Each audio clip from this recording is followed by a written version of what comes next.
Hi everyone, my name is Amy, and in this video, I'll show you how to add the Poppers Device Mockup Widget to your Shopify website.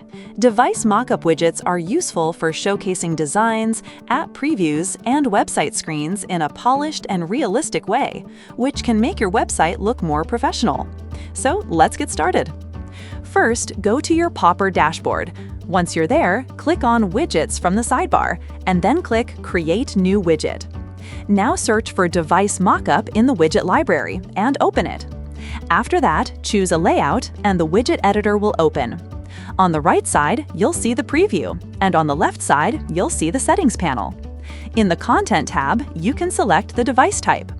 Under Content Source, you can add an image URL, upload an image, or enter a website link. Next, go to the Templates tab, where you can change the template. In the Appearance tab, you can customize the widget appearance. You can change the background color and the device color.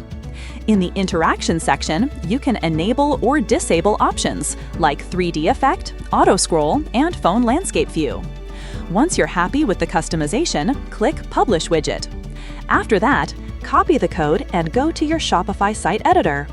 Inside the editor, add a custom liquid block, then paste the installation code into it. After that, save your changes. Once your website is live, refresh the page and your widget will appear successfully. That's it for this video. I'll see you in the next one.